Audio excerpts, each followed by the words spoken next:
అమరావతి పునఃప్రారంభం సందర్భంగా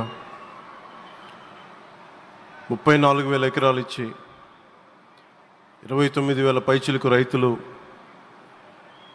గత 5 సంవత్సరాలుగా నలిగిపోయి ఇక్కడికి వచ్చి రోడ్ల మీదకి వచ్చి ముళ్ళ కంచెల మధ్యలో కూర్చొని పోలీసు లాఠీ దెబ్బలు తిని కేసులు పెట్టించుకొని ఇంట్లో పెద్దవాళ్ళని కానీ చాలామందిని 2,000 పైచిలకు రైతులు ప్రాణాలు కోల్పోయి మీరు నలిగి బాధపడి మీ కన్నీళ్ళు తుడిచే వాళ్ళు ఉన్నారా ఆ రోజునని చాలాసార్లు మహిళా రైతులు నన్ను అడిగారు. ఇది గౌరవ ప్రధానమంత్రి శ్రీ నరేంద్ర మోదీ గారికి తెలుస్తుందా అని ఒకసారికి 5 సంవత్సరాల క్రితం మీరు అడిగారు. నేను ఆ రోజు ఆయనకి తెలియకుండా ఏది ఉండదు, అమరావతి శాశ్వత రాజధానిగా ఉంటుందని ఆ రోజు మేమందరం కలిపి మాట ఇచ్చాం. ఆ ఇచ్చిన మాట ప్రకారం ఈ రోజున గౌరవ ప్రధానమంత్రి గారి చేతుల మీదుగా మళ్ళీ ఇంకొకసారి పునఃప్రారంభం జరగబోతుంది. ఇది ఆది శంకరాచార్య 1237వ జయంతి సందర్భంగా తిరిగి అమరావతి పునఃప్రారంభం కావటం చాలా ఆనందాన్ని కలగజేస్తుంది. మనందరం 5 కోట్ల మంది ప్రజలకి సంబంధించి ఇది ఒక హబ్, ఇది సెంటర్, సెంటర్ ఇది. అంటే మనందరికీ సంబంధించిన ఇల్లు ఇది. మనందరం ఎవరిని అడుగుతున్నామంటే ఒక ప్రధానమంత్రి గారు పూర్వం సన్యాసాశ్రమంలో ఉన్నప్పుడు ఆయనకి అనికేత్ అనే పేరు పెట్టారు. అనికేత్ అంటే అర్థం పరమశివుడు, ఇల్లు లేనివాడని.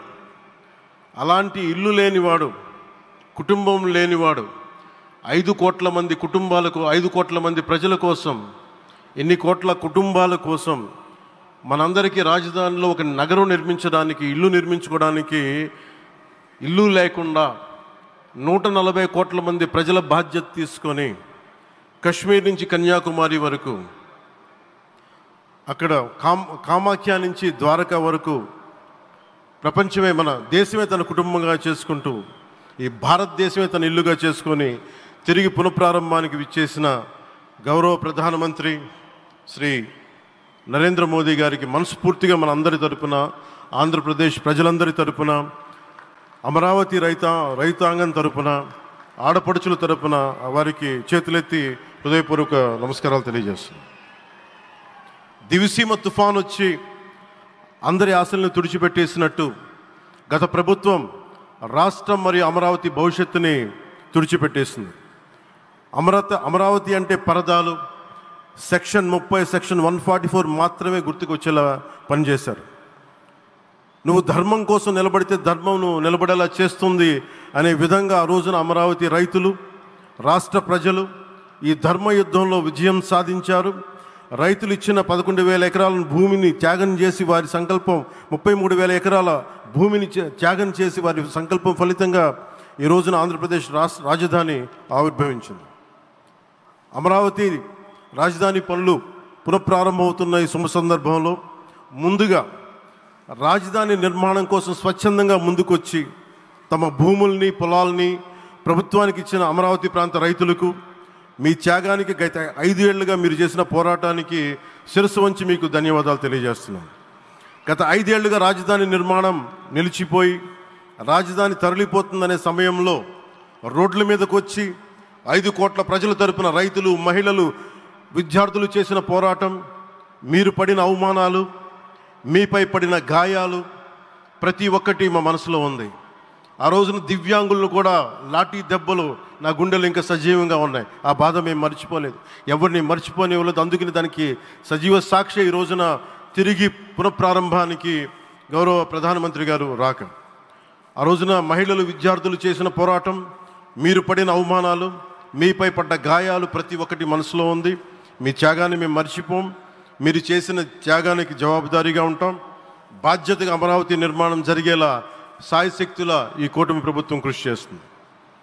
అమరావతి రైతుల త్యాగాలను హృదయపూర్వకంగా స్మరించుకుంటూ వారి ప్రతినిధులుగా ఇక్కడకు విచ్చేసిన రైతులకి నా ప్రత్యేక నమస్కారం.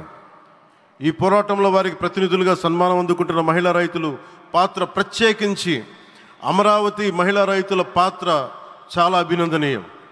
మీరు ఎంత నలిగారు, మీరు ఎంత రోడ్ల మీదకి వచ్చారు. మగవాళ్ళు ఆపేస్తే ఆడపడుచులు బయటకు వచ్చి తిరిగి పౌరుషం చూపించారు, ఆంధ్ర పౌరుషాన్ని చూపించారు. మీరికి నా ప్రత్యేక అభినందన. వాళ్ళు చూపిన సాహసం, సహనం అందరికీ ప్రేరణగా నిలుస్తాయి. వేదిక మీద ఉన్న నా మంత్రివర్గ సహచరులకి, గౌరవ ప్రధానమంత్రి శ్రీ నరేంద్ర మోదీ గారికి, విజనరీ అయిన గౌరవ ముఖ్యమంత్రి శ్రీ నారా చంద్రబాబు నాయుడు గారికి, సోదరులు లోకేష్ గారికి, గవర్నర్ గారికి ప్రత్యేకించి నా హృదయపూర్వక నమస్కారాలు, ధన్యవాదాలు తెలియజేస్తున్నాను. అలాగే ఇతర సహచరులకు, సభకు హాజరైన వారికి, రాష్ట్ర ప్రజలకు కూడా నమస్కారాలు తెలియజేస్తున్నాను. ఇక్కడ రైతులు భూమిని మాత్రమే ఇవ్వలేదు, రాష్ట్ర భవిష్యత్తును నిర్మించే ఆశలను, విశ్వాసాన్ని ఇచ్చారు. కానీ 5 సంవత్సరాల్లో గత ప్రభుత్వం ఆ త్యాగాన్ని అవమానించింది. 3 రాజధానులు, అస్తవ్యస్త విధానంతో ప్రజల విఘ్నతని, అమరావతిని అగౌరవపరిచింది.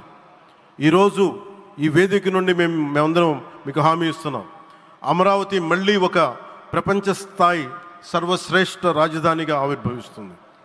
అమరావతి ఒక ఆర్కిటెక్చరల్ జోన్, ఒక కాంక్రీట్ జంగిల్గా మిగిలిపోకుండా జవాబుదారీతనం, న్యాయం, ప్రజాస్వామ్యానికి ప్రతీకగా నిలవాలని ఆకాంక్షిస్తున్నాను.